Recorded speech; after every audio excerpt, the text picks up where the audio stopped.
And our club advisor, Ivy's son, Mrs. Sun. Ivy, welcome back. Ivy, nice to see you. Dear Ivy. Thank you. Thank you for having me. Thank you. Good to see you all. Thank you for joining us, Ivy. Long time no see. We miss you all. Yes. It's been a while. Oh, okay. Been a while. Yes, we see you in person. All righty, it's 3 o'clock. Take it away, Isaac. Yeah. All right. Yeah. Wonderful. Okay, Can we let's stop the screenshot. start. Yes. Okay. Well, good afternoon. My name is Isaac Hung. I am honored to chair the Frontline Parenting Committee of East Meets West Parent Education Club. On behalf of our club board and our president, Sophia Chan, I wish to welcome all the attendees. You all know that our club's primary objective is parenting education. We strive to provide intriguing speakers and educational conversations to our members. Much of the efforts were made by our founding past president, Annie Brazar, who tirelessly supported East Meets West Parent Education Club for many years. This effort has been carried on by our current president, Sophia Chan. Many thanks to Ambrose Chan and Guenter Engling for arranging our speaker today. Thank you, Denis Fasquelle, for all your technical support. And if you're not a member yet, please join us by visiting www.emwpec.org. Now I present to you our president, Sophia Chan. Sophia? Thank you so much, Isaac. Good afternoon, everyone. Welcome, welcome. What a great occasion for us to gather. It is through Zoom. We usually, pre-pandemic times, rent a little library or a big library. But this is also excellent because then we get to have people from all over the world, literally, that are joining us right now. So first of all, I want to just share with you in terms of why East Meets West Parent Education Club. I mean, what is that all about? And please allow me to say that we are very bilingual focused, so I will speak for about 2 minutes in English and about 2 minutes in Chinese. So the reason for East Meets West Parent Education Club is that we have found that there is a way, and again, this is big thanks to our founder, Annie and Paul Broussard, for creating an organization where the children can not only just volunteer in the club, but also for all their other community volunteer hours to all be accumulated together. And through the hard work of Annie, she was able to make our organization kind of like the hub for the volunteer hours. And we're recognized as the President's Volunteer Service Award organization. And what that means is if your child can accumulate enough hours, and it doesn't have to be, again, it could be from other organizations, it doesn't have to be just here. So maybe Boy Scout, maybe math club in the school, but they all come in together as the central hub, and you can accumulate all those hours to get the very coveted President's Volunteer Service Award, which comes in gold, silver, and bronze. And it's a really, really wonderful entry into the college application. So that's reason number one for East Meets West, a huge, excellent resource for your child. Second reason is a lot of us parents, and just pre-meeting today, right now, we were talking about how even just a friend of mine, she says, you know, I have a 30-year-old son and I still don't know how to communicate with him. So a lot of times us parents, we have challenges as parents. Where do we go? Where are our resources? And are those resources sensitive to what we are challenged with? We, a lot of us, are immigrants. We come in here, we're trying to assimilate. We have all these different cultural things that we're trying to understand. Where is that organization? It's not really available in the St. Gabriel Valley areas. So that's the second reason. We've become a very viable resource for all the parents here. The third reason is because we also have a lot of fun. Now I know virtually, you can only do so much. But when we were in the pre-pandemic times, we learned to do a lot of cultural exchange activities.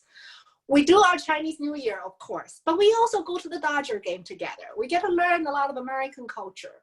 So that is another wonderful reason for you to consider joining. The donation of $55 is a one-year membership for the entire family, or a donation of $100. So again, we warmly welcome you to join us, a really great group of parents. 那么现在很欢迎大家。那么首先呢，就是谢谢您今天来参加我们这个美中家长亲子教育协会。那么首先呢，很多人就会说，为什么又多了一个会？这不是已经一大堆的会了吗？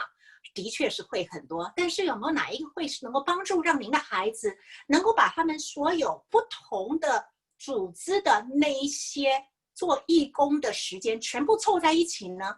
没有啊。所以我们这个就是因为很谢谢我们的创办人 Annie， 让我们这个组织呢可以把您孩子不管是从哪一个组织所做的义工活动全部都凑在一起。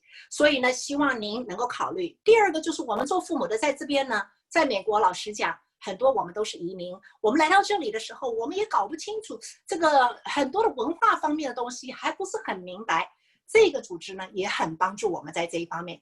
第三个原因呢，就是因为实际上我们这一群父母亲，我们也是有很多好玩的活动的。虽然现在我们只是在网络上，但是在之前，那么也会在之后，我们都会有很多。像我们以前呢，当然吃吃喝喝是绝对有的啦，庆祝中国新年是绝对有的啦。可是我们也一起去看打棒球啊什么的，所以好多的活动的。So quickly, what are some of the activities coming up? You may say. Well, to help your children to volunteer, we have two activities. Those details will come again and again, so don't worry to try to remember everything. But October 17th, we do have Clean the Bay activity, and that is on a Saturday afternoon. Again, October 17th, we're gonna go to the beach. Each family drives their own car, and then safely in the open air, pick up some trash. And guess what? You just got some volunteer hours for children. What about, well, I don't know about going out. We also have magazine drive and thank you card plus encouragement card activities. These are written for the frontline workers, healthcare workers, and also encouragement letters or cards to the seniors in senior communities that are in lockdown. So we're just giving you some examples. Hopefully you can join. 真的很多活动，赶快来参加咯。我的5分钟到了，所以呢，我现在就把时间交给我们的副会长。So it is now my pleasure to give the time to our Vice President, Mr. Ambrose Chan. Thank you. Thank you. Thank you so much. Hello, everyone. Very well presented by our President, Sophia Chan.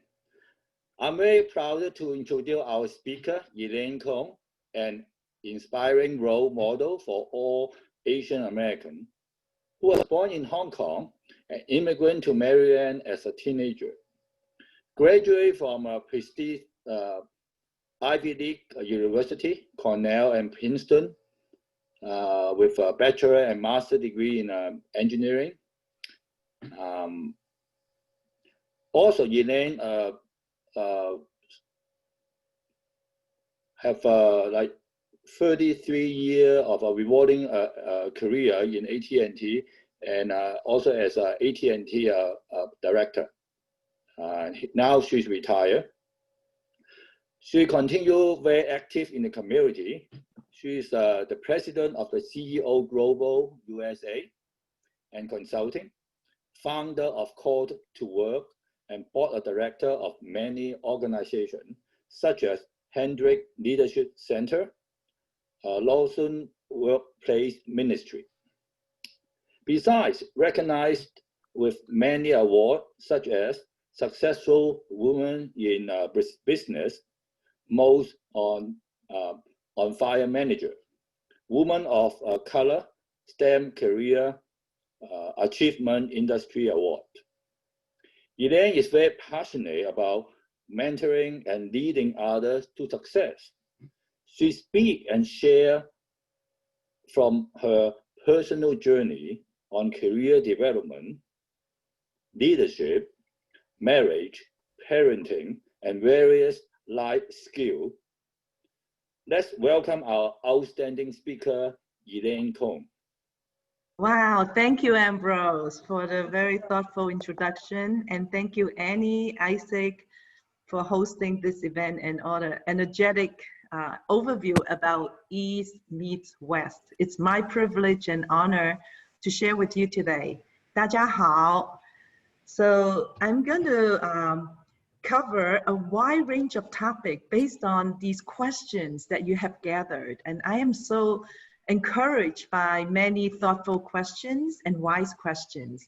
And I'll start with how to do positive parenting and addressing some teenager issues. So these are the 5 areas I will cover today.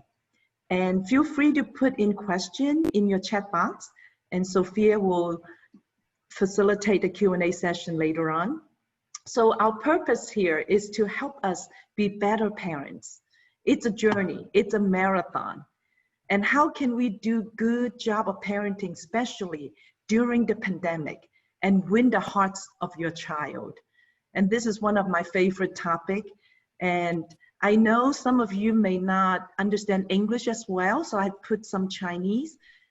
很抱歉，我因为时间很紧凑，不能够都讲中文，可是我的 slide 都有中文字，所以希望可以有帮助。So we'll start with the parenting privilege journey and some foundation. Then I'll share our family examples of many fond memories and what we're doing in pandemic. And then some practical parenting and communication skills. Then I'll go back to your 12 questions to make sure I answer them all and open to other new questions that you may have. Then we'll end with 3 resources I can offer you and how we can keep in touch. So to start off, what's our goal as a parent? Of course, we have like a target. We want to aim for our children to be happy. We want them to have a happy life, right? So we work hard to be their soccer mom or soccer dad, give them parties and take them on vacation, want them to have a happy life. Of course, we want them to be successful too, right? Some of us may be guilty of being a tiger mom or tiger dad.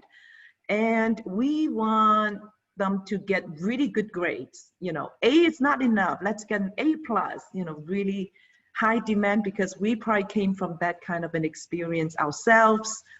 And then through the education from even preschool, kindergarten to high school and college, and we want them to go into prestige universities like Ivy Leagues. And eventually, you know, it's all about the green, perhaps have some more money and that they can aim high. Is it really the right goals for us as parents? It may seem like it on the surface, and I would suggest that it's not exactly what my goals would be for my children. So I want to win the heart of my children. So we have 2 children, and you'll get to know them a little bit later. I learned how to be, quote unquote, a successful parent over my 32 years of being a parent, my husband and I together, and we want to share that experience with you.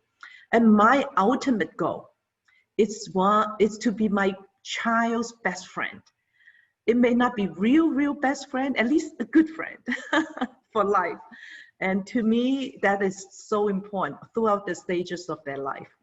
And I want to pass my values to them, what it means to have a quote unquote successful life, and using my own life as an example, my own journey. And they watch how we live our life, and they learn easier from the way they watch how we live. They caught what they learn, not just what they are taught. So it's the life teaching through our lifestyle. It's more powerful than our preaching and teaching and lecturing. So we want to pass the values to them by the way we live. And I know how important communication skill is, because it's really through our communication that we build positive relationship with our family, and in fact with anyone and coworkers. So in the flyer, we talked about how running the parenting marathon, it's hard work. It is not just HARD, 用心良苦, hard work, 辛苦的工作, but also heart work, HEART, really from the heart. So when we have a whole day conference, we would talk about each one of these, and I make a lot of acrostics. For those of you who have come to my talks in the past, everything can be an acrostic to make it easy to remember. 我做很多这样的长头诗. So heart, in this case, start with healthy habits. So we'll talk a little bit about that today. How to help each one of us, including ourselves and our children, to have healthy habits, to have independent lifestyle. How to enter into the child's world and be lifelong friend with them. It's ABC, OBC, like Sophia talked about, right? Many of us were born overseas. We are OBC, and yet our children are ABC. There are generation gaps, culture gaps, technology gaps, or all kinds of gaps. So we would talk about that, how to cross those generation gaps and make them a blessing. And then ours, resilience. So we have a whole series of bookmarks to explain in detail what PARENTS is. Each one of those is very detailed teaching of how to be a parent. And those are the principles to live by. And I'll cover some of them today, not all of them. And then T is to teach by example. Ultimately, the children learn the best by what they caught, not just what they are taught. So they learn from our example, and that through our best friendship with them and through our heart character, we can show them how to live a quote-unquote successful life.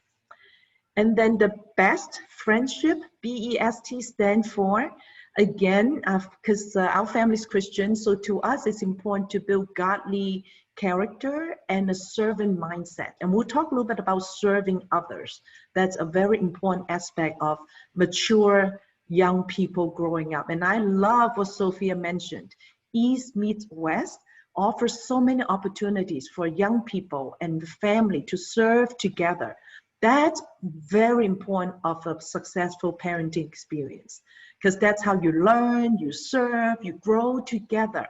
And it's an important character for children to learn to serve others. It's not about me, myself, and I. It's about serving others and helping others be successful, and that you would have a rewarding life too, and help them to be mature.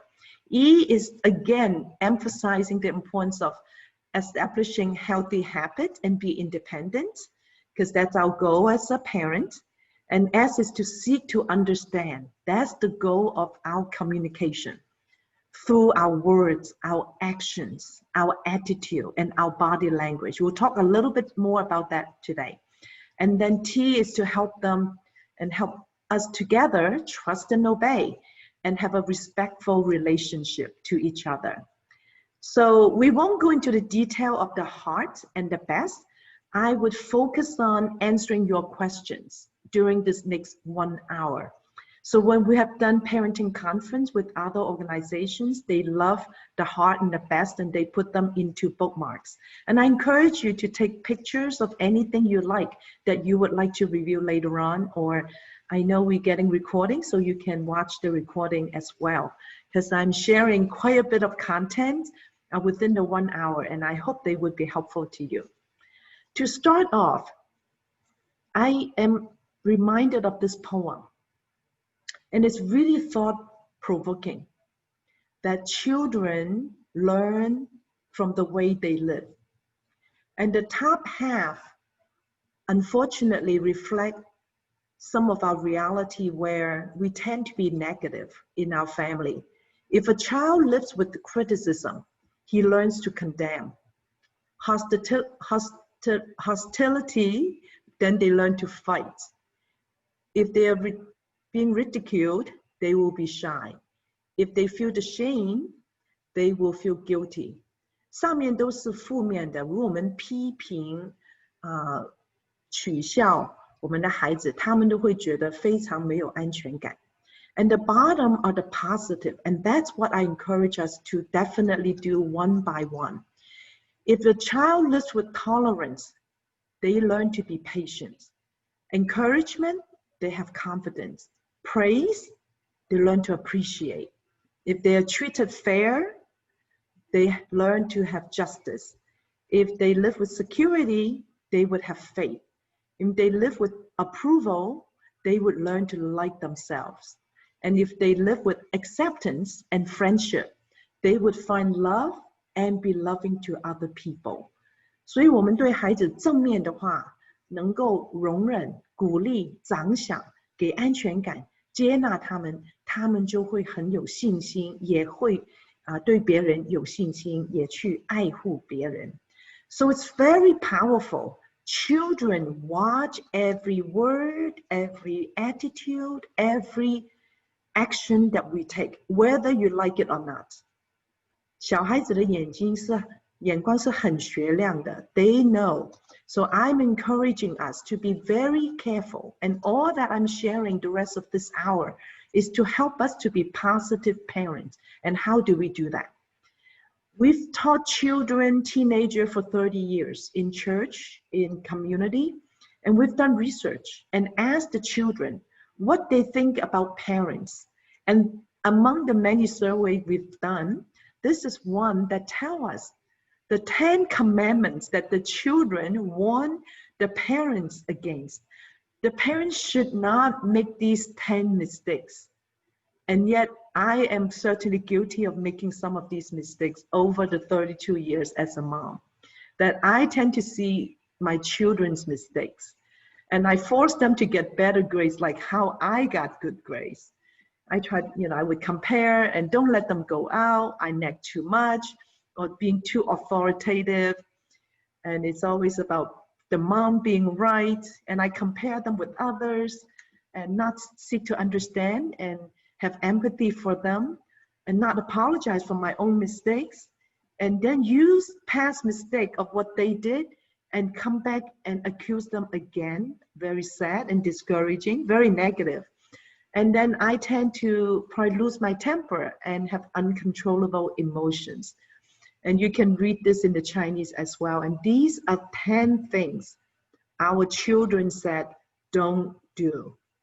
I hope that these could be a reminder for us that we want to avoid doing those 10 negative things. And as our children grow older and they become teenagers, we tend to raise these concerns. The RAISE. We see that the teenagers may be rebellious. In fact, that's normal and natural, and I'll explain why later. They may have all kinds of emotions, for example, being angry for no reason. The teenager want to be independent, which is not a bad thing, it's actually good. And they may want to be isolated and they lock themselves in the room, especially during the pandemic, could be difficult. And they may be secluded and not getting, spending time together with the family or friends, and they may get emotional. In fact, you may recognize some of these facial emotion, kind of sad, right? And it's not easy for them, especially if you imagine us parents in our life change stage, right? We are kind of a midlife crisis, in our menopause, going through our emotional changes and mood swings and hormone changes. At the same time, our teenagers are going through the same challenges. They are going through hormone changes too. So then the two worlds crash, right? Very difficult, and we know, and we need to learn how to put ourselves in their position. Very difficult. We did another set of survey, and I don't have the detail to show you today because of not enough time. And we asked them many questions. What are the things they really want to tell their parents and that they cannot, and they don't have the courage to tell us? And they fall into these 4 categories. Number 1, they want to talk to us about school education in Korea. And they don't want to because we may shoot down their ideas, and we may not learn how to listen and give them advice, and we may just think that their interests in arts and music and sports are not as good as studying medicine and law and engineering. So they don't have the courage to talk to us, unfortunately. The second category, troubles and conflict with their friends. They don't want to tell us too much because they worry that you may just take over and solve the problem for them. And I'll share a story of an illustration how Asian culture may tend to do that. And then they don't want to tell us about issues with the friends, because again, you may just take over and say, oh, it's all the friends' fault, and just causing a lot of tension and pressure about friends, and even talking to the friends' parents, which we really don't want you to be involved that way. And the fourth category is communication and relationship. They may have difficulty communicating with the friends and relationship with friends. And if we're wise parents in each one of these areas, if your child comes to you, and we're going to talk more about that later, let's make sure we listen a lot more than telling and talking and lecturing. Listening, we're going to learn how to be good, active listener. So these two pictures remind us of a story comparing three cultures. American parents, if their child fall down, they would look at them with an encouraging spirit and encourage them. Oh, you can get up, you can do it. African American parents, they would go fall on the ground and show them how to get up from the ground. They really role model that for the children. They're very action oriented. How about Asian parents or Chinese parents, sad to say, we may just run after and pick up the child and say, oh, it's all the ground's fault. Are you okay, baby? Oh, I'm sorry, you know, I should have paid attention. We ended up taking the responsibility for the child falling and trying to protect them and blame on the ground, blame on everybody else. It sounds a little funny, and yet it's heartbreaking, and it's real. I think we tend to do that. What are parents' role?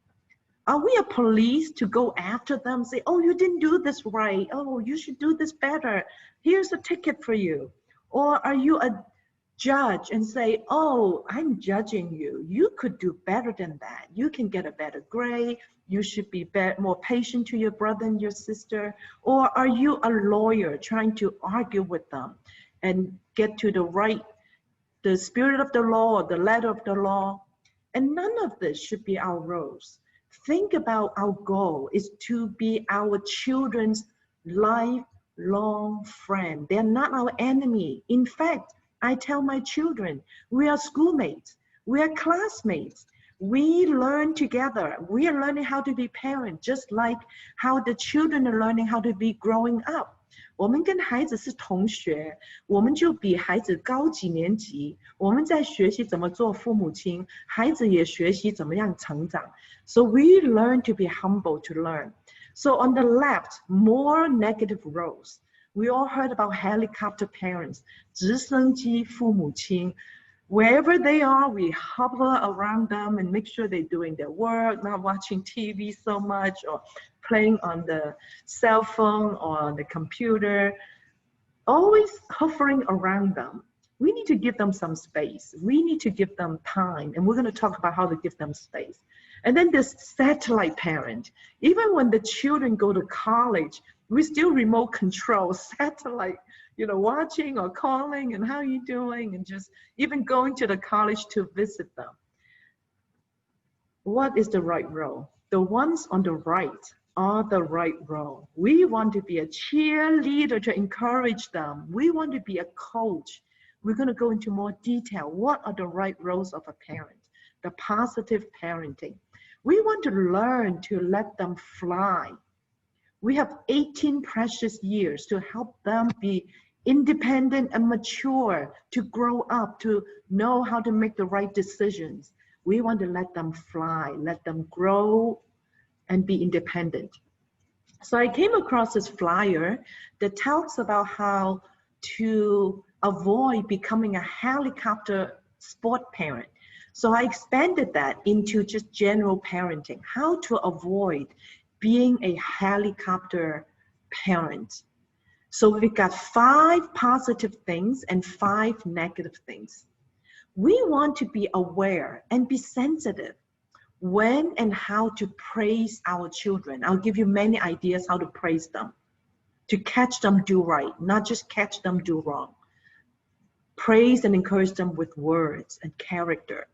Allow our child to solve problem on their own. Like when they fell on the ground, Let them learn how to get up. Don't just go pick it up. Don't just cook everything for them. Fix the room, fix their laundry, fix everything. Our children in our family grow up washing dishes, and we'll share examples. Help your children learn from failures. It's only through failures they can become successful. I do a lot of talks on adversity quotient. And when I interview students for Cornell and Princeton, I interview for my company, hiring people, I test them. How good is their adversity quotient? AQ. It's through their failures that they learn not to make the same mistake over and over again. And we know failure is the parent of success. It's through failure. And we know people like Steve Jobs and Thomas Edison and so many famous, and Ma Yun, Jack Ma. It's through the many failures that they can be successful. So don't be afraid. Let our child fail in their classes, in their projects, if they didn't do a good job planning their time. Let them learn from their consequence. Allow them to make their own decision. Let them make decision and learn from those decisions. You guide them, you help them how to make the decision criteria, and help them build autonomy so that they can be independent. That's our goal. And the 5 negative things that we want to be careful and not to do. Don't give them more pressure than needed. In general, pressure is not all bad.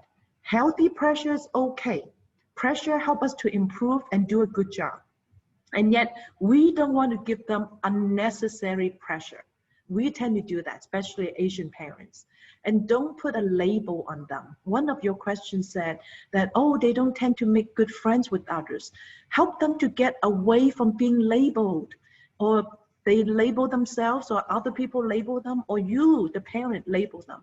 Don't box our children, be labeled, and live within the box. Help them to think outside of the box and not be labeled. And don't live your own dream of trying to be a doctor or a lawyer through your own child. Let your own child have their own dream. We're going to talk about how to help your child set up their goals and their lifelong goals so that they are driven. They're motivated to do what they enjoy doing. So you don't have to keep nagging them and doing and chasing after their problems. That will be very sad parenting. And then don't constantly lecture and instruct and tell them. We're going to talk about how to have conversations. Listen to our children. They have so many good ideas. Let them share their ideas and don't criticize. And there are ways to make good suggestions and recommendations. I'll show you how to do that. So we have 18 precious years, to be precise, 6,570 days. For us parents to spend this time to grow our relationship with them, to walk this marathon journey with them. It's a privilege for us to help them grow like this plant, like this tree, to get deeply rooted, to be grounded on the value we want to pass upon them, for them to grow tall and proud, to be mature and independent, smarter and better than who I am today. Every day goes by, it goes by quickly. So the blue line shows how we want the children to grow strong and tall and be independent. And the brown line shows how our influence, or sometimes we think we're controlling them. We should not try to control our children. We want to influence them. Influence and inspire and motivate them to grow up. So our influence to them become less as they grow older. Guess who's going to influence them? The media, their friends, and the world system. So it's so important for us to really invest in these 18 years.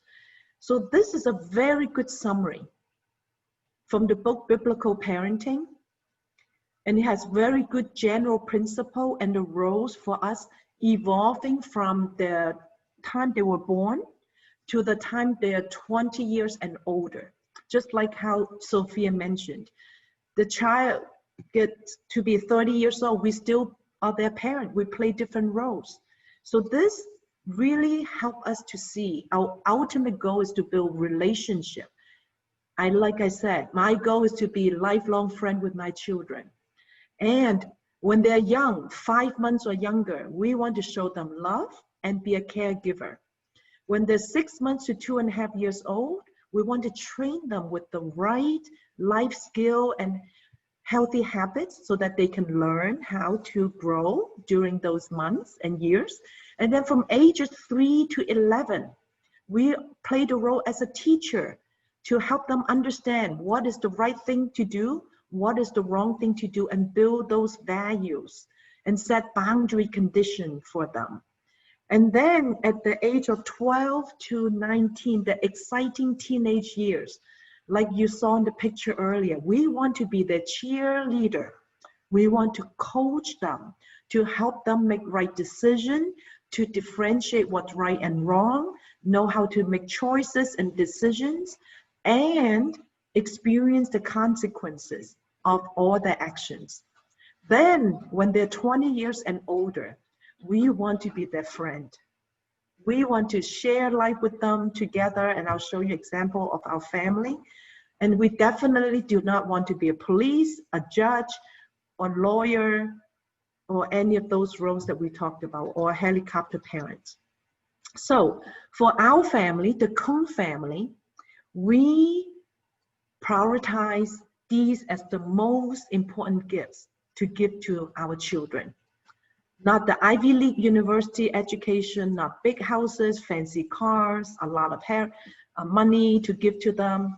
Our priority in the Kung family, number one, is our faith in God. For us as Christians, that's our value that we want to pass down to them. Number two priority is our healthy, loving marriage, that we want to make sure our marriage would be built, outlasting how long our children stay with us. More than the 18 years, more than the 20, 30 years. Our marriage is a marathon, it's a lifelong journey. These are the top two priorities in the Kung household. Then we take care of our children.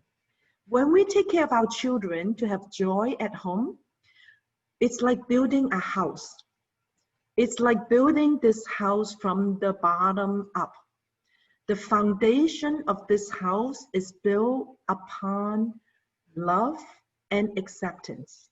I came up with these 5 A's, and I know we all want our children to have A's in school, and these A's are more important than the A's in the school. We want to express our appreciation to our children. I'll give you more example later. Appreciate how they help you with little things they do around the house. During the pandemic, they could help you with dishes, cooking, anything that they do. The moment they do something right, catch them do right, appreciate them. Accept the way they are, how they're created. They may be messy. They would learn to overcome these messy, bad habits. They may be slow. Another child may be faster. We accept the way they are created and designed. We show affection to them. When they're young, make sure to take all the opportunity to hug them. When they're older, they don't want to be hugged anymore. And I learned to apologize to my children. So many times I lost temper. I apologized or I misunderstood them. And I accused them in the wrong way. I said to my children, would you forgive me? I'm sorry I made a mistake. I blew my lid. I lost my temper. Would you forgive me? So when they're in a good mood, when they agree, they say, yes, they forgive me, and we will hug each other. There were times they say, not yet. Then I have to have thick skin and come back and ask them again. And that does not lose my respect or their respect for me or lose my authority as a mom. That actually earns more respect from your children when you have the humility and the courage to apologize to them. And sometimes when they say no, and I would go back and ask them. And you model for them how to apologize, and they learn to apologize to you. And then in our family as Christian, we have a tradition of praying together every day when they were young. And now every weekend we have an hour or 2 hours, Zoom time now. talking on the phone, on the Zoom, and sharing, doing life together and praying together for an hour or two, sharing and just talking and praying. So amen, it's a very powerful A in our family. It's through those prayer time that we encourage one another. So these are the 5 A to help build a foundation of the healthy family. Then many of you probably know the 5 languages of love. And then we have respect and privilege. It's a privilege to be their mom, and it's also their privilege to be our children. These are words that we use a lot in the Kung household. And guess what? Our children are like recorder, like CD recording. They observe, they watch, they listen, and guess what? My children register the same word, and I'll show you how they register them, and they live them out and they use them in a wedding, and I'll show you how. When we have good relationship with our children, when you have this big R, it's all about relationship. 有关系就没有关系. When you have good relationship, when you set boundary and say what's right to do, what's wrong to do, they are much more willing to obey your boundary condition.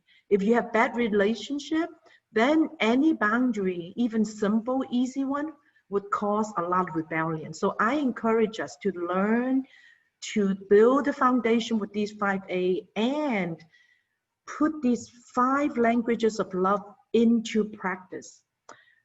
And when I say boundary condition or rules in the family, people say 家规. In our family, we call them 家风. It's our tradition in our family. I usually don't like the word rules. I like the kind of set boundary and set tradition. And you see some of our tradition to come in when you see our example. So these 5 languages of love, I put them into a acrostic to make it easy to remember. 5 languages of love from Gary Chapman, very powerful. We want to understand from our loved ones, what do they like the most? How can we love them and show our love to them, giving them the gift that they like the most, whether it's gifts or insightful words of affirmation, spending quality time, touch, the affection that we talked about, or service. For Asian parents, we're probably easy to do gifts, maybe touch, hopefully we'll do more, and definitely easy to do service. And when I talk to children, teenagers, or many adults, most of the time they tell me the 2 gifts that they like the most are words of affirmation and quality time. And during the pandemic, what a beautiful opportunity. We have 7 days a week, 24 hours a day to spend time with our children if they are home.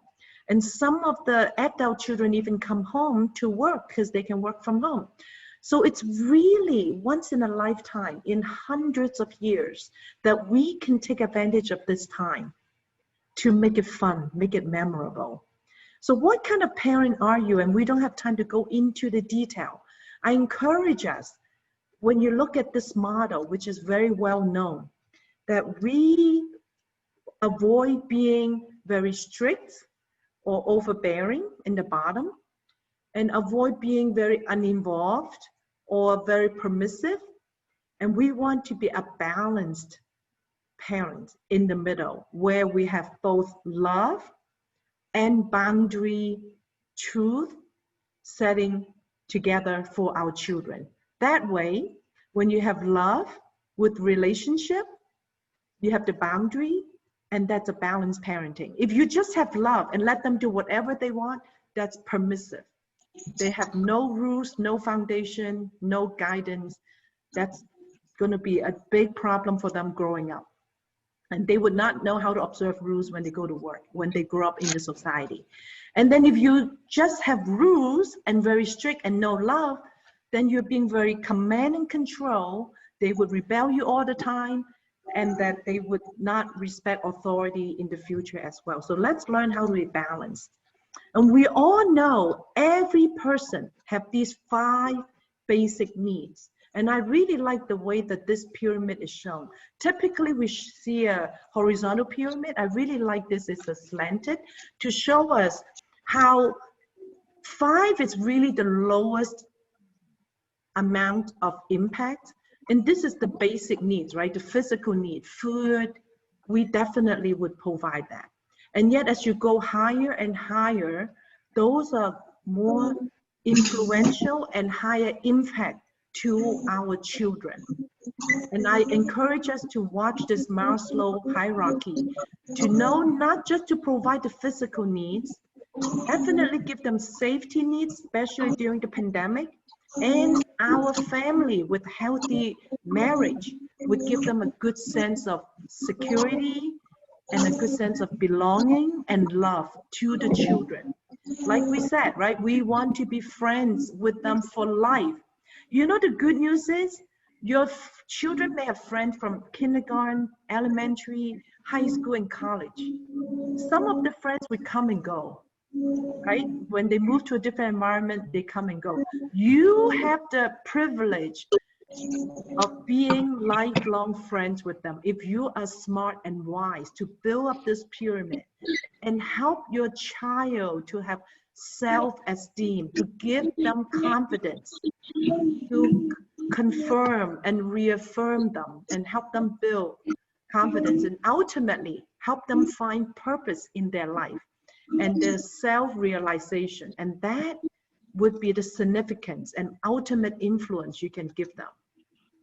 So if a teenager is mature, there are many ways to measure how mature they are. These are just some very top priority that come to mind for me. What are some signs of your child growing up, being mature? And there are a long list of them. These are just some key examples. We want to help them define what is their goal in their life and that they have a perspective. These days, right, with social injustice, with election coming up, with so many sensitive topics, we learn to listen to our children's perspective. Let them share their view and help them find what is their purpose in their life, what is their goal. That can help motivate them to be positive, to know how to live a driven life. It's a purpose-driven life. Help them build confidence, right? Not to be passive aggressive or be real mean and aggressive. How to be assertive.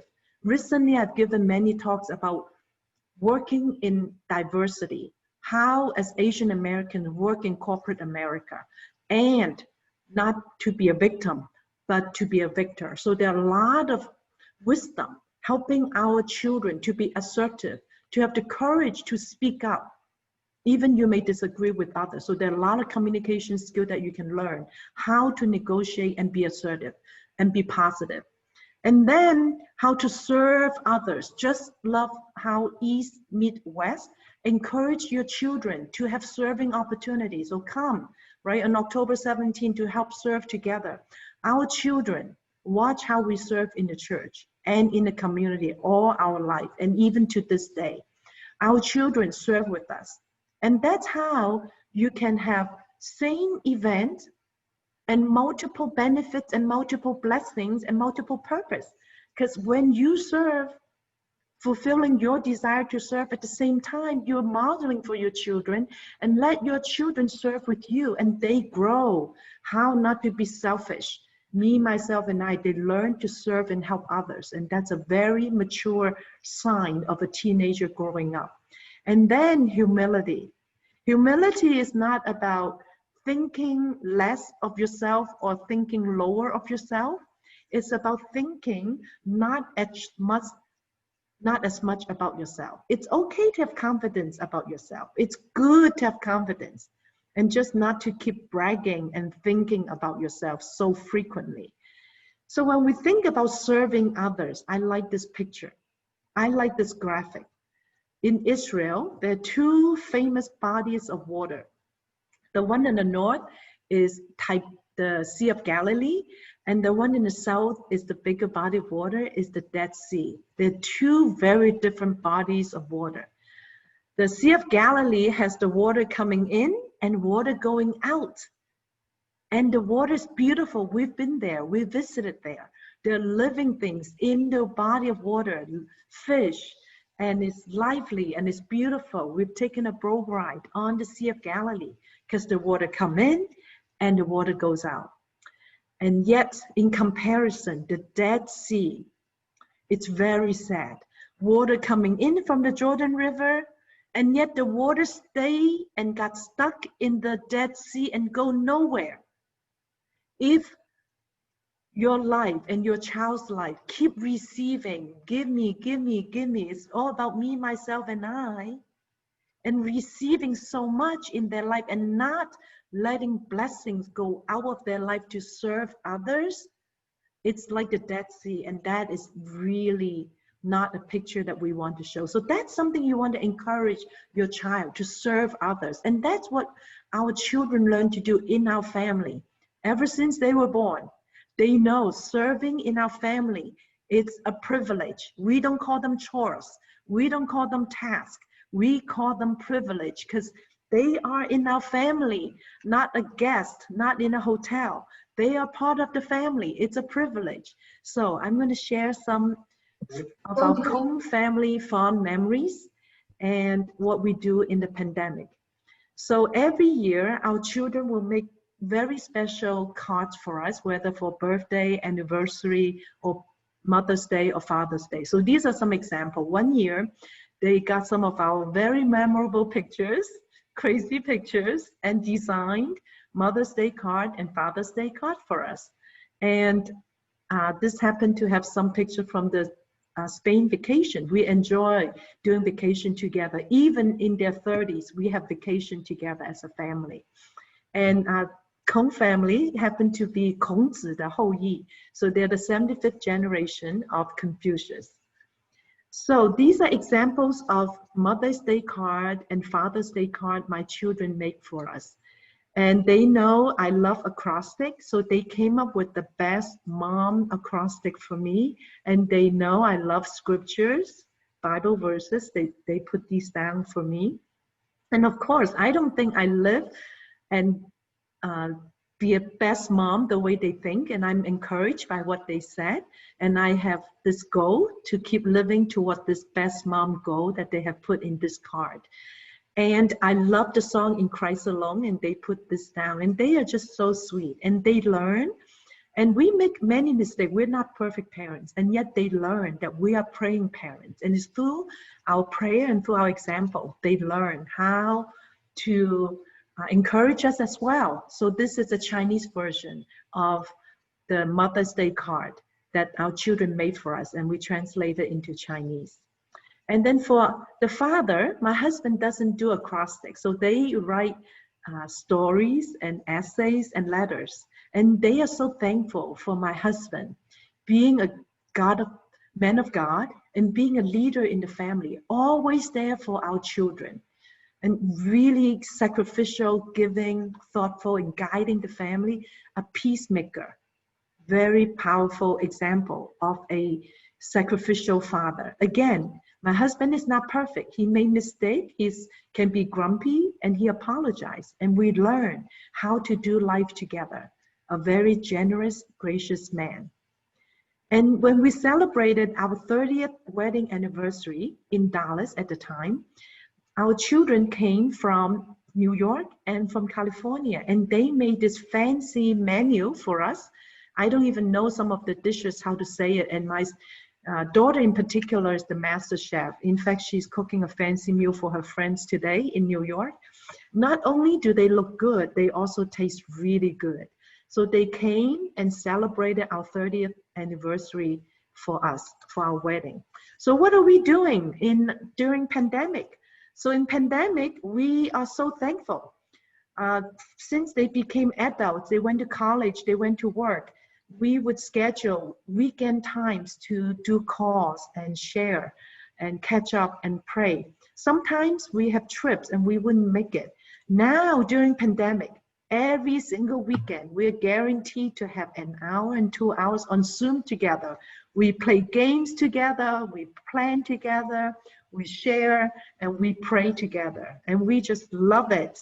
And these are some example of games that you can do with your children, whether in the house or online. Codenames is a good game, really good thought-provoking games. And our daughter adopted a dog, very precious, adorable dog in February. What a good timing. So she got this dog named Kitch. So I celebrate her homecoming of this dog flying from Dallas to New York. And I came up with this acrostic for Kitch. You know, Kitch came from the word kitchen because our daughter loves to cook. And I came up with this. And these are opportunities to celebrate with your children. Care about what they care. Love what they love, including games, including getting online, and be with them, do life together, be their friend, enter into their life. So our son just celebrated 30th birthday a few weeks ago, and we had a fun celebration. I've been pretty much home except for visiting his place just 5 minutes away from us here in San Diego. And we surprised him with different things, of course, an acrostic, talking about his personal brand. He is very caring, he's humorous, responsible, inspiring. He's a prayer warrior in our household, sensitive, truthful, obedient, prayerful, holy, encouraging, and respectful. And one of my favorite verses that I always give to children, both my students or my own children, is Luke 2:52 for their birthday, is to know how they can grow up like Jesus did. And I always give people's birthday 5P blessings. So all my Facebook friends, every birthday, I give you this 5P blessing because I experience this every day. God's presence, power, provisions, promises, and pleasant surprises. And that just gives me so much joy every day. So why is Luke 2:52 so important? I know this is not a Christian audience, and this is just important because it teaches us how we want to train our children in wisdom, in stature, in favor with God and man. These are the same 4 areas that we want to help our children grow up in. We want the children to grow up in their wisdom, in their body stature, so that they know what their mission is in their life. What is their purpose? What are they passionate about? What do they want to be when they grow up? So we're going to talk a little bit about purpose setting later on, goal setting, right? We need to help and inspire our children ever since they are young. What is their purpose? That would motivate them. Help them be driven to do and to study, to do what they want to learn instead of us chasing after them, nagging them, lecturing them.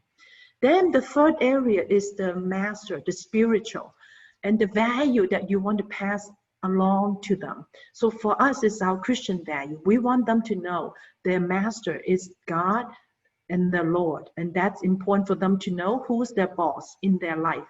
And then the 4th and final area is social, in favor with men, right? And women and friends. Help them to build strong, healthy social skill, so that eventually they find a mate, right? So these are the 3 vitamin M that I pray for my children every day. Before they were born, when I was pregnant, I pray for them in these 3 M's. So you notice this does not include money. We don't care how much money they have. Money is good, it's not bad, and yet it's not the most important thing.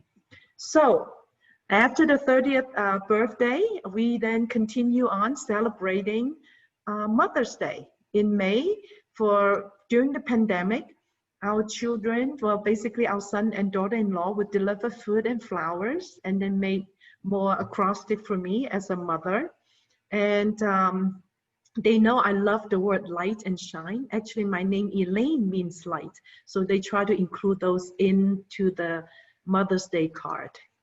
And then Father's Day, no acrostic, like you know, my husband doesn't like acrostic, and yet they wrote a long story, how much they are loving their father, because how loving my husband is as a father, caring, and also as a husband, son, brother, uncle, and friend. And they would deliver food, very expensive slipper. I've never seen $100 gift of slipper that our children bought for my husband for Father's Day, and they deliver food for us. And then for our 34th anniversary, a couple months ago, that they again deliver flowers and food and give us more beautiful cards and just very encouraging cards from the children. And then for my birthday on July 4th, they deliver flowers and more food and just more, and they call me their sister in Christ. Isn't that beautiful? I'm not just their mom, I'm their friend, and I'm their sister in Christ. And they always remind me to shine, because I love to shine, because my name, Elaine, means light. So last example from the Kung family. Our son got married 5 years ago at age 25. And at the wedding, you know, bride and groom would say a few words to the parents. And I was very touched by what my son said to us during the wedding to honor the parents. And he shared and replayed many words that he heard throughout his life in the household. Like I mentioned to you, they are like recorders. They remember every word. You see, I told you, we cannot command and control our children, but we can influence them. That's what he said. And I had no idea he wrote all this until at the wedding. And I told you, we don't call chores, we call them privilege. And he said it's a privilege to be our son. How encouraging. And we always say, you do your best and God will do the rest. And he put that in his words of honoring us at the wedding. And we translated some into Chinese. And then in our family, we had fights, we had arguments, and we had made some argument into anniversary. So my son and I had a big fight many years ago when he was maybe 7 years old.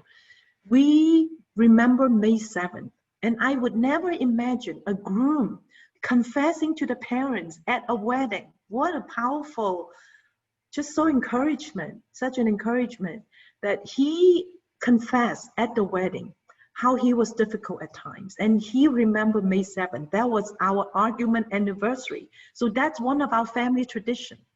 That is something you can consider doing, to remember the date so that you avoid arguing and fighting again. And when we were in Rome visiting Colosseum, he had a temper tantrum. He apologized and he said, we show him grace. Praise God. He just really watched, and we truly practice what we preach and what we teach. And that he thinks that he and his wife have many years to learn from us. And remember the 5P I told you about? He put it into the words. Such an encouragement. And then he said 3 times, thank you, thank you, thank you for praying for them. And that is indeed the most important thing for us as Christian parents, that we pray for them all the time. And we still do. Every day we pray for them. So to finish up my life, as Ambrose introduced to you my little bit of my background. And I encourage and I show you this because I want you to see this for yourself and for your children. We're going to talk about goal setting for your children. We want to inspire your children to look at their life. What is their calling? What is their career? And what is their community? And this is mine for my last 50-some years. And then what is my passion? My passion and my calling is to be a teacher. I've never taught in school, and yet I taught in churches, in communities now, and at the company, I taught my coworkers how to do certain things. So I do all these things, and it's a very fruitful life. And all these things are not compartmentalized. They are not separate.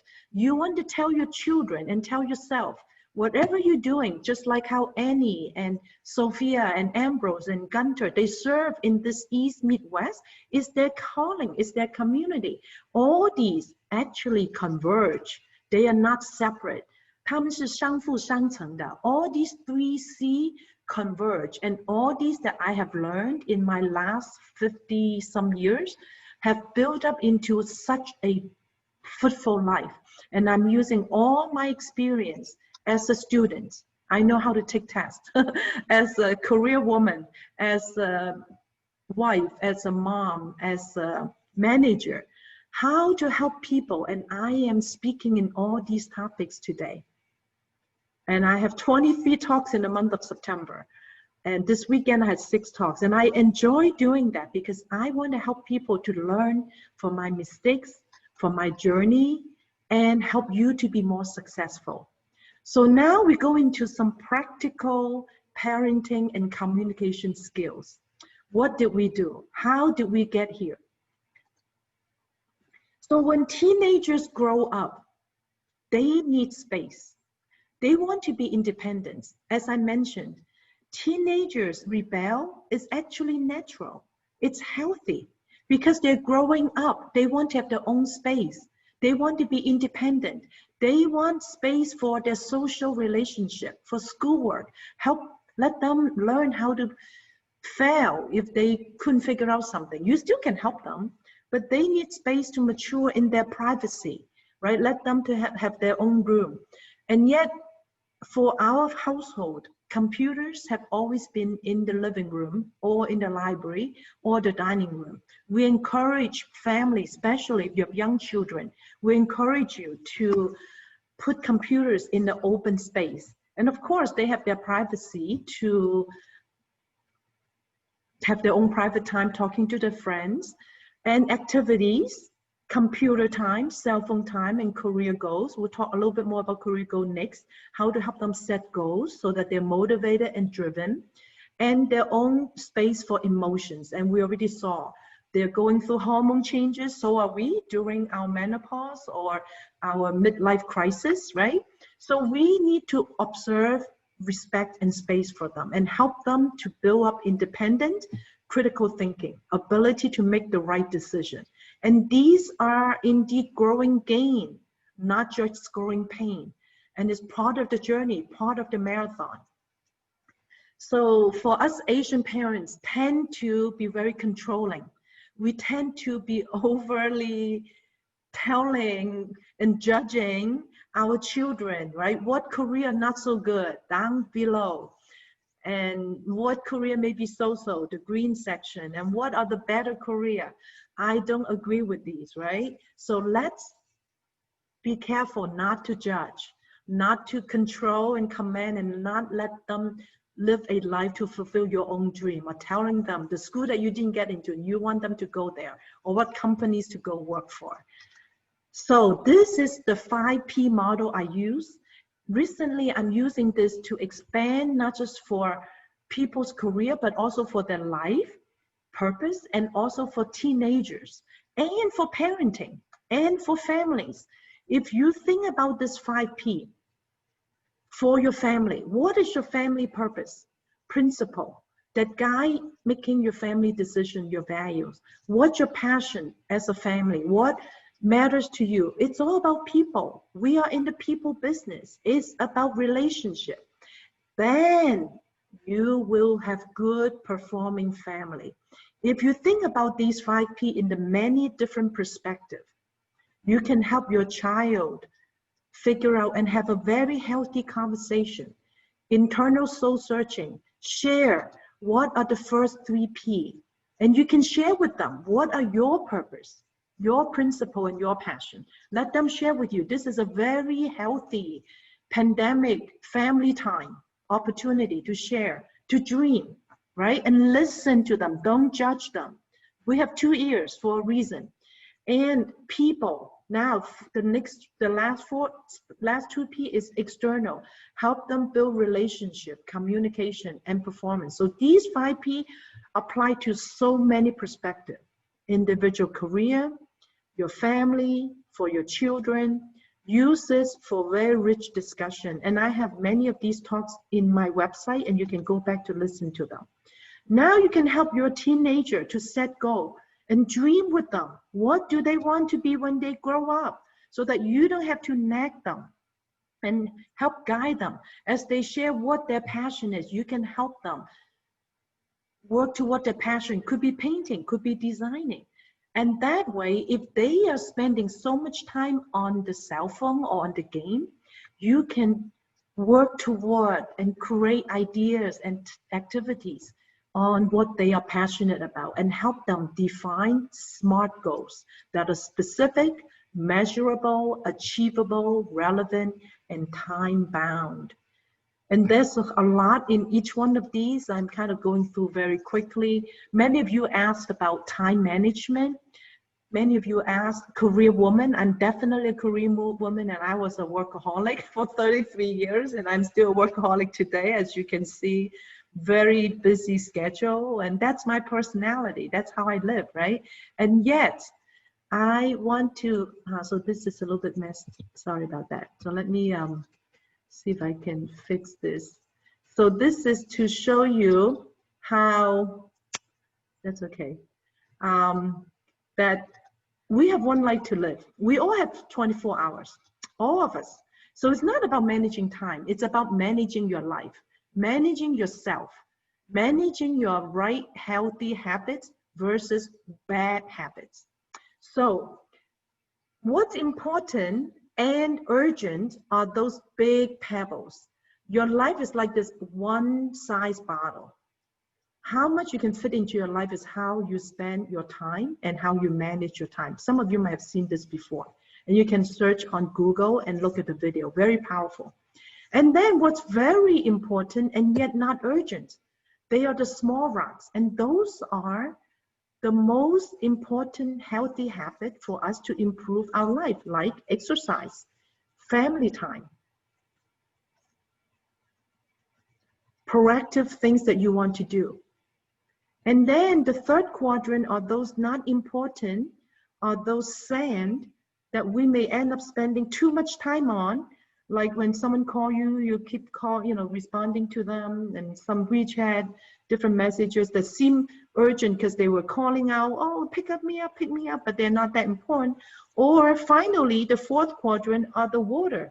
That is totally waste of time, not important, not urgent. Sad to say, we end up spending a lot of those time web surfing, playing games, or aimlessly watching TV and such. So how should we spend our time? The right way of spending our time is the least time in quadrant 4. Don't do those not important, not urgent. So when I am so filled with these big pebbles and Q1 and Q2, I would not have time for Q4. That's what you want to help your children. When you have attractive things that are in Q1 and Q2 for them to do, you don't have enough time and energy to waste for Q4. And then Q3, you can delegate those, right? You don't have to pick up every single WeChat, every single phone call, every single email. You need to schedule and take control of your schedule and your time. Where do we spend most time? We need to spend a lot of time in quadrant 2. It may be doing later after you finish Q1 because they're urgent and important. What is quadrant 2? It's all the healthy habits. And we know and learn how to do the right thing, to work smart and not just work hard, right? To work smart and do the right thing the right way. And when you're smart and time management, it's not about doing a lot of things and keeping yourself real busy and be efficient. It's also doing the right thing. Be effective, right thing that has impact, significant to other people. And I really enjoy my retirement life or refinement life. And I'm enjoying it because I'm investing in people's lives, sharing what I've learned, doing a lot of talks and teaching, and a lot of mentoring and coaching, and helping people learn and making life changes. So now it's 4:15. I'm going to stop because of time. I'm going to skip the whole section on communication skill. I'm sorry about that.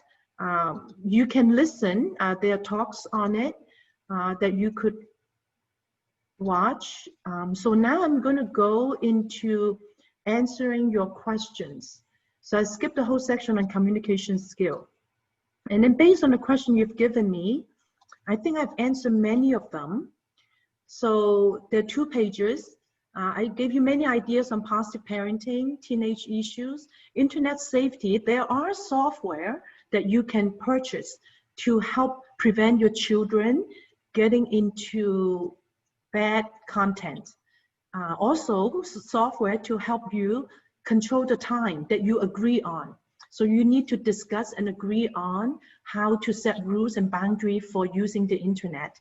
And then as parents, you should set example, right? If we keep watching on our phone, TV and WeChat and such, we're not setting good example.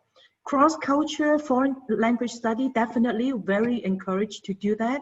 Our children all learn languages during their high school years. And by the way, I tried to quote unquote force them to do Chinese school, and I gave up because I think relationship more important than learning Chinese school. So they quit at 3rd and 4th grade. And guess what? They all both chose to take Chinese when they were in college. And in fact, my daughter went to China for a summer to teach English. So it's very important when the children learn to do what they enjoy doing and don't force them. And then, yeah, so during the pandemic, I gave you many ideas how to manage your time. And I have one slide on pandemic next I can share with you. And yeah, career. So there's a whole set of talks about career, and I am grateful for a very rewarding and successful career and how you need to be assertive. So there are many talks on my website you can look at. So this one I do want to answer, Ivy League universities. So I'm thankful that my husband and I both met each other at Cornell, and then AT&T put me through graduate school at Princeton. Both of our children did not go to Ivy League University. I don't think it's a must, and to be honest, most successful people and leaders in my company, many of them did not go to Ivy League University. Now, Ivy League University, of course, has its benefits, and it certainly helped me to get into my first job. It certainly helps you to be competitive, and it's a very good experience. It's very valuable. And yet, it's not the only way for you to be successful. If you define success to be having a good career. As I define success, I shared with you earlier, right? To serve others, to be humble, and to be mature and independent. So Ivy League isn't so important in our family for making our family happy. Children did go to Cornell for a summer program, and that's okay, that's enough. And then during the pandemic, I would encourage us to do this friend, and I would encourage you to take a picture of this, because I just made this for you. I just created this for you. And I don't have a Chinese version for you on that. How to be a friend with your children during the pandemic. It's a combination of what I learned during the pandemic. I've taken so many online classes, seminary classes, and I've given many talks as well, and learned how to be friends with your children during the pandemic. Come up with fun family activities together. Whatever your children can suggest, taking walks, and I know many things we cannot do these days, and yet there's so many good ideas you can do. Listen to them, respect them as an independent and smart individual, and listen and have heart-to-heart chat with them. Investigate some creative ideas, whether through Google or YouTube, and read books. There are many, many good books you can read and learn from each other and share about those books, and watch documentary, watch good movies, and find good ways, and let your children recommend for you. And then encourage each other with small positive change, any small change, I told you, to appreciate, to accept them, to admire them, to say positive words, right? And to celebrate small wins. And then N is never just to tell them, to lecture, to instruct, to command and control. Instead, we should ask for their ideas, their opinion. You know, it's the most powerful when people's ideas are being accepted. And by the way, I use this a lot for my work too, that I would try to work with my team and others at work, and some way making my idea becoming their idea, and that they would be so excited to own the idea because you actually help them turn that idea into their idea. So when they have a sense of ownership, they would really enjoy doing it. And finally, D is delight in learning from them. Your children are so good with many things. I learn from my children all the time. Whether cooking or playing games or a computer, there's so many things you can learn from them.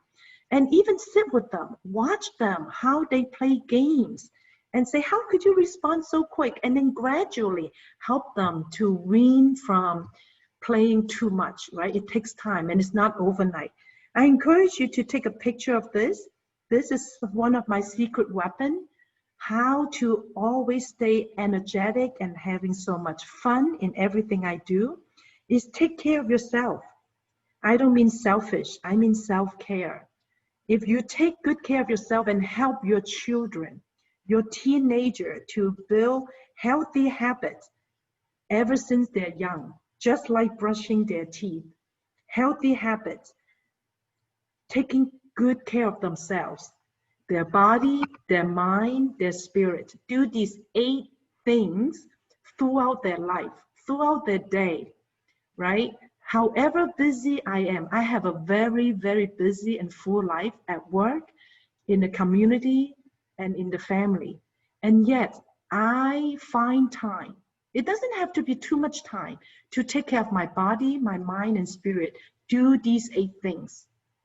Right? Exercising these days, in fact, I lost 15 pounds in the last few months. Eating healthy, exercising, still walking 10,000 steps, even though I couldn't do my daily swim that I used to do, right? I read my Bible with my husband and spend time with my family and with friends, right? And different ways to challenge us to take good care of ourselves and have healthy habits.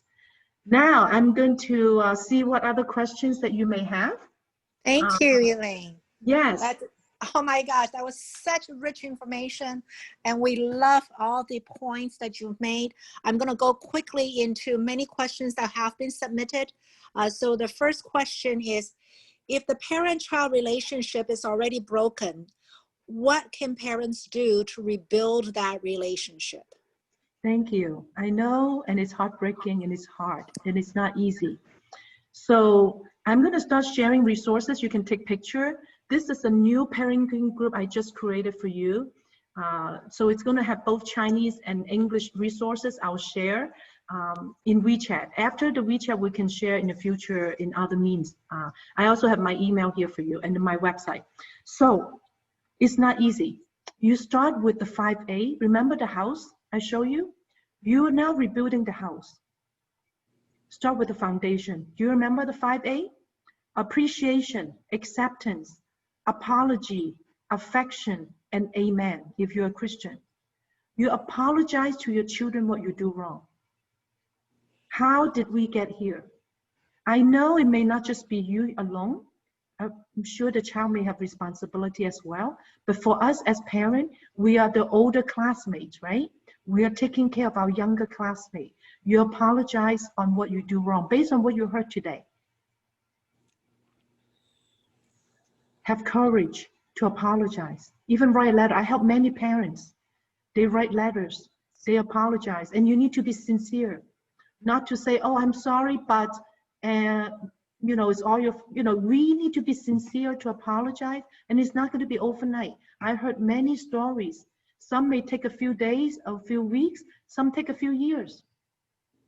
And do all the right things that I share with you today. The 5A, and it gives the 5 languages of love, and still maintaining your quote-unquote authority, setting boundaries, and build a relationship. Everything boils down to the relationship. Yes, next question. Thank you. Next question. I have 2 college students, and if I may say, their thinking have become one-sided. We disagree, and they're not open to other views, and may even see me as lacking compassion.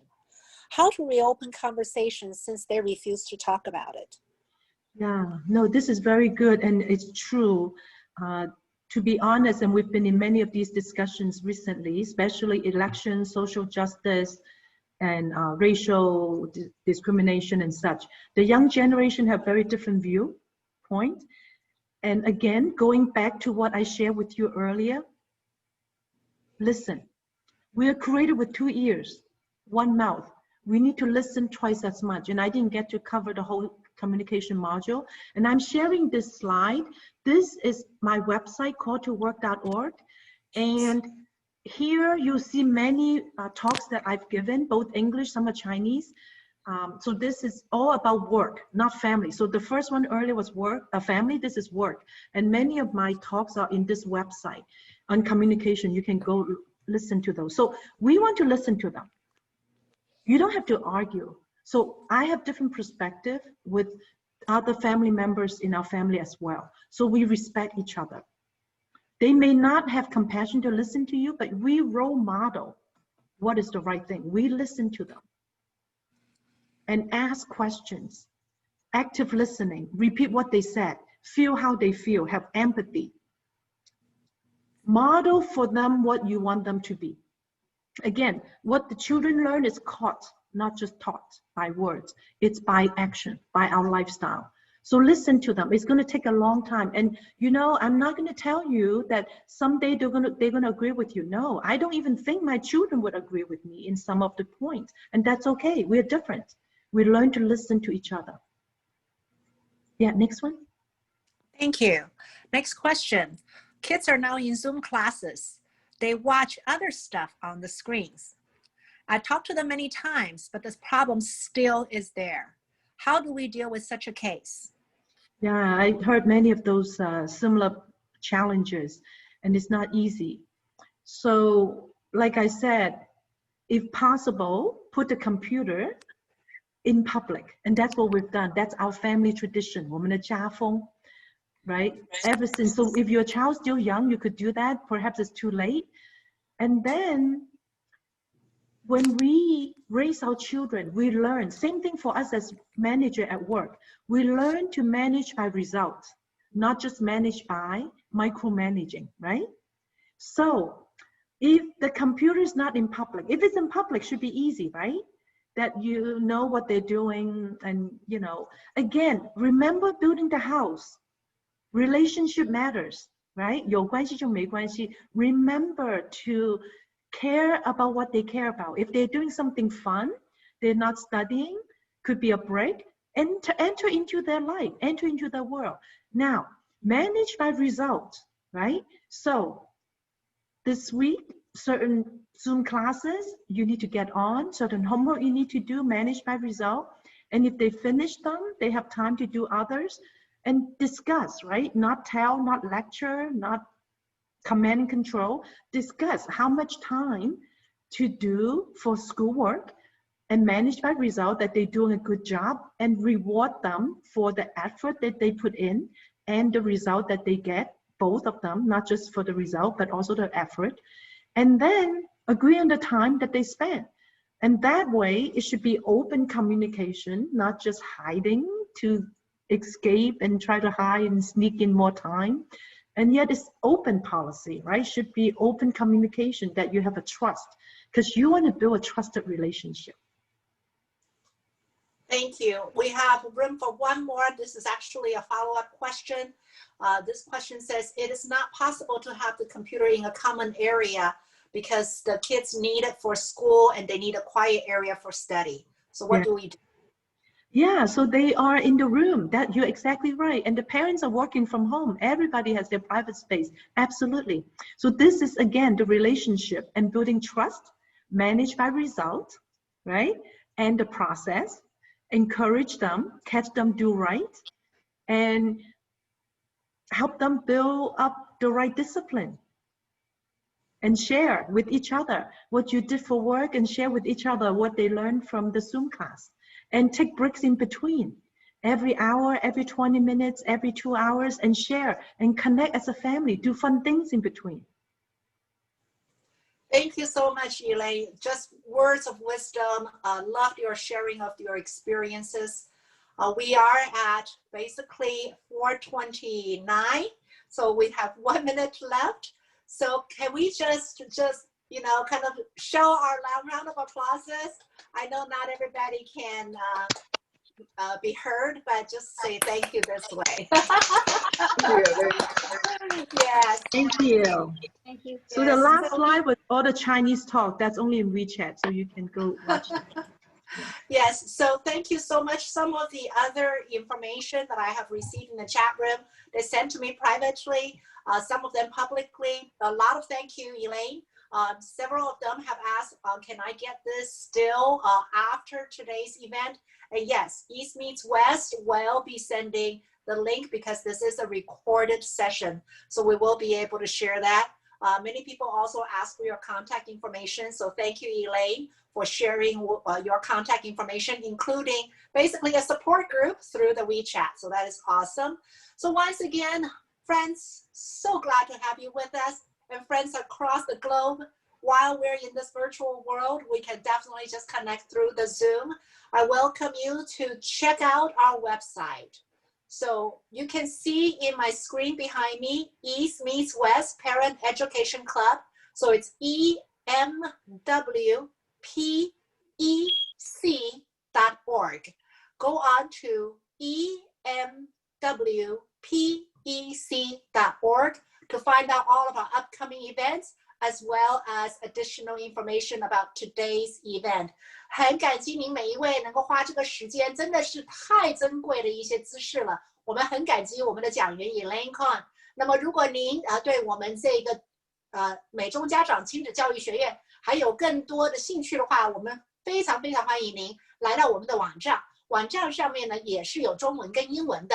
那么就是记得哦，这个网站的话呢是 EMWPEC.org。谢谢大家 ，Have a great rest of the Sunday. Wish you a great week ahead. Bye bye. Bye. Bye bye. Thank you so much, Elaine. Thank you So so much, great. Elaine. Thank you. Elaine. Thank Thank you.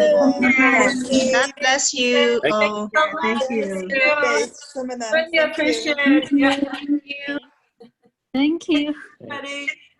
Yeah, it's so hard for us to make apology to our children. I think this is one of the most difficult. Even just do a little bit, but then not make any apology. I think there's a lot of area that doesn't matter how old parents we can keep Yeah, a step at a time, a word at a time, one day at a time. You can do it. right. Thank you so much, Elaine. We learned tremendously from you. Really, empathy and a role model for our children. Really, thank you so much. I hope we can come when the pandemic's over. We'd like to drive all the way to San Diego to meet you. Welcome. Yes. Yeah. Thank you. Thank you, everybody. Thank you. Bye. Thank you. Bye bye. Thank you. Thank you for joining us. Thank you. Bye-bye. Bye-bye. Now remember there is a limitation on the shared access plan.